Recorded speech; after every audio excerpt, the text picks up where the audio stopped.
Il s'agit sans doute de la plus célèbre prière juive de notre liturgie. Elle débute par 6 mots très célèbres, Shema Israël, Adonai Eloheinu, Adonai Echad. Écoute Israël, l'Éternel est notre Dieu, l'Éternel est un. Même les plus éloignés de la religion parmi nous les connaissent. Ces mots sont récités 2 fois par jour, matin et soir. C'est la toute première prière que les enfants apprennent à l'aube de leur éducation juive. C'est aussi cette phrase que récite une personne qui va mourir ou celle qui accompagne un mourant. D'une certaine manière, le schéma est la prière qui encadre la vie d'un juif, celle qui borde à la fois sa journée, matin et soir, et son existence de son enfance à sa disparition. Tout cela vaut bien qu'on approfondisse un peu ce texte et c'est ce que je vous propose maintenant. Le schéma est considéré comme une déclaration de foi, c'est une proclamation sacrée. Le judaïsme ne dispose pas réellement de credo, mais le schéma constitue ce qui s'en approche le plus, une déclaration dès ses premiers mots de la foi du peuple d'Israël en un Dieu unique. L'Éternel est notre Dieu, l'Éternel est un. Regardons d'un peu plus près ces 6 mots dans un sidour, un livre de prière.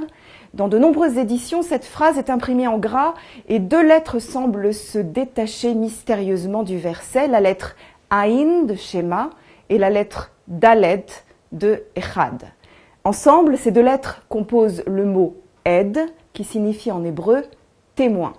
Celui qui prononce le schéma est selon la tradition exactement cela, un témoin. Il se porte témoin de la présence de Dieu, du Dieu unique dans le monde et de la transmission de ce message à travers les générations. Tel est le message central de cette proclamation quotidienne du schéma. D'où vient cette prière? Quelle est son origine? Le schéma est tiré de la Torah, c'est un extrait biblique, ou plus exactement une compilation d'extraits bibliques tirés de différents passages de la Torah. On peut distinguer 5 sous-parties. La première phrase du schéma, la plus célèbre, est extraite du livre du Deutéronome. Moïse appelle le peuple, écoute Israël, lui rappelle l'unicité et l'unité de Dieu, Adonai Eloheinu, Adonai Echad. C'est une proclamation solennelle. Elle renvoie directement au premier des 10 commandements qui affirme que le Dieu un est le fondement de tout. Et pour bien insister sur cette unicité du dernier mot Echad, qui signifie un, ce mot est prononcé avec une emphase et une durée toute particulière. Suivent 6 mots qui sont récités à voix basse, à la différence du reste du texte prononcé à mi-voix. La tradition dit qu'il faut que le lecteur entende lui-même sa prière. Ces mots sont Baruch, Shem, Kevod, Malchuto, Leolam, Vaed. Béni soit le nom de son règne glorieux à jamais. S'ils sont récités à voix basse, c'est que cette phrase est la seule à ne pas être issue de la Torah. Les sages ont voulu ainsi éviter toute confusion. Traditionnellement, on couvre ses yeux de la main pour prononcer ces 2 premières phrases. Le schéma est un moment de concentration intense au cours duquel une kavana, une intention particulière est nécessaire. Nous nous recentrons sur la prière en obstruant notre vision. Rien ne doit en effet nous détourner de la prière. C'est aussi un rappel de la centralité de l'écoute, comme l'indique son nom, de l'entendement dans le judaïsme, être attentif au sens profond des choses plutôt qu'à leur apparence. Certaines personnes positionnent d'ailleurs leurs doigts de manière à former la lettre Shin sur leur front, première lettre de la prière du schéma. Commence ensuite ce qu'on nomme le premier paragraphe du schéma, parfois appelé le Ve'ahavta, du premier mot de ce paragraphe. Ve'ahavta et Adonai Elohecha bechol levavcha ou bechol nafshecha ou bechol meodecha. Tu aimeras l'Éternel ton Dieu de tout ton cœur, de toute ton âme et de tout ton pouvoir. Ce premier paragraphe débute comme une déclaration d'amour pour ce Dieu unique que nous venons de reconnaître. Il y est question non seulement d'amour, mais aussi de devoir de transmission.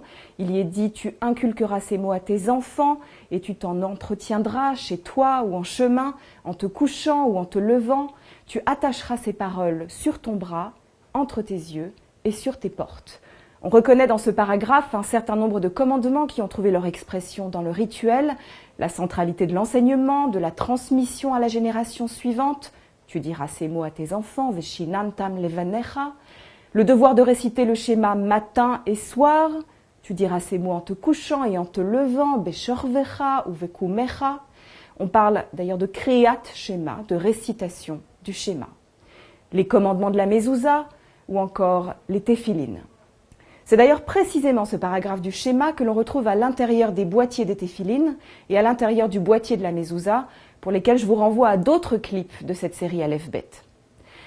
Le schéma Israël nous exhorte donc à inscrire ce message dans chaque dimension de notre existence, dans le temps, dans l'espace, dans notre corps et dans nos relations sociales, dans notre intellect et dans notre force physique. C'est le symbole des téphilines portés sur le bras et sur le cerveau.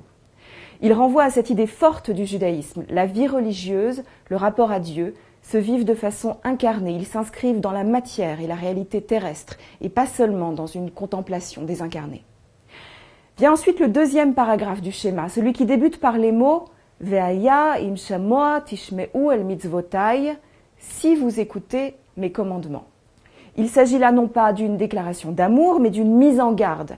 Le peuple d'Israël est mis en garde dans ce passage sur ce qui arrivera s'il est docile aux lois de l'Éternel et sur ce qui pourrait lui arriver s'il n'écoute pas ou s'il ne s'y soumet pas.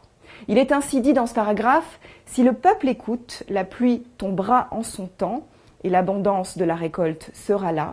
Mais si le peuple devient infidèle ou s'éloigne des commandements, alors la colère de l'Éternel s'enflammera et il n'y aurait ni pluie, ni bénédiction, ni récolte sur la terre promise. » Cette terrible mise en garde et cette menace sont d'ailleurs lues à voix basse dans les synagogues, comme si l'énoncé à voix haute risquait de le matérialiser. Nous préférons la murmurer et ne pas la suggérer trop fortement.